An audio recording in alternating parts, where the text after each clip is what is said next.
ایک قوی ہیکل اور بہادر جوان روزانہ کے معمول کے مطابق درختوں کی لکڑیاں کاٹنے کے لیے جنگل گیا ہوا تھا۔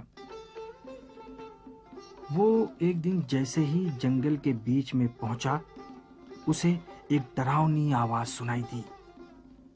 جدھر سے آواز آئی تھی وہ ادھر ہی چلا اور تھوڑا آگے پہنچ کر اس نے ایک بھالو کو دیکھا جو ایک بڑے سانپ کے بل میں پھنس گیا تھا۔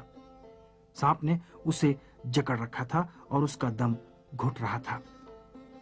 لکڑہارے کو بھالو کے اوپر ترس آیا اور اس نے اس خوفناک سانپ کے سر پر اپنے کلہاڑے سے وار کیا اور اس کا سر دھڑ سے الگ ہو گیا۔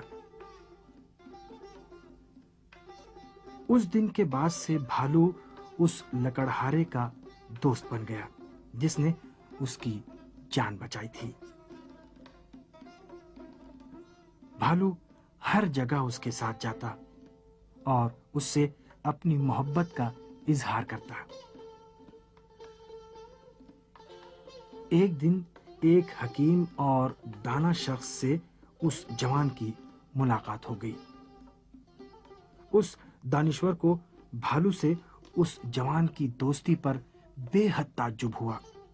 وہ کہنے لگا، بھالو ایک ایسا جانور ہوتا ہے جو عقل و شعور سے عاری ہوتا ہے۔ ایسے نادان سے دوستی سینکڑوں دشمنوں سے بدتر ہے۔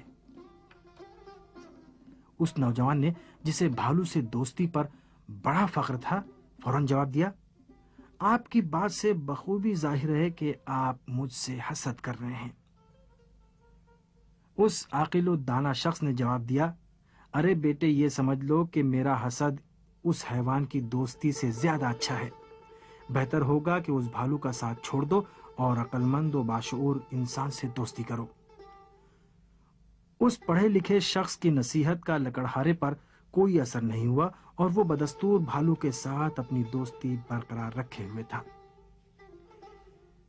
ایک دن گرمی کے موسم میں لکڑہارے نے ایک بڑا بھاری درخت کاٹنے کے بعد سوچا، تھوڑا آرام کر لوں۔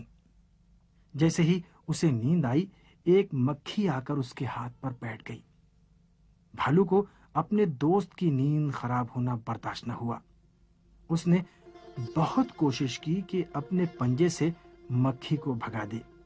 مکھی اڑی، لیکن تھوڑی دیر بعد دوبارہ آ کر بیٹھ گئی اور اس مرتبہ اس کے چہرے پر بیٹھی اور چلتے چلتے ناک پر بیٹھ گئی۔ بھالو کو مکھی کی یہ حرکت دیکھ کر بہت ہی غصہ آیا کہ وہ اس کے دوست لکڑہارے کو سونے نہیں دے رہی ہے۔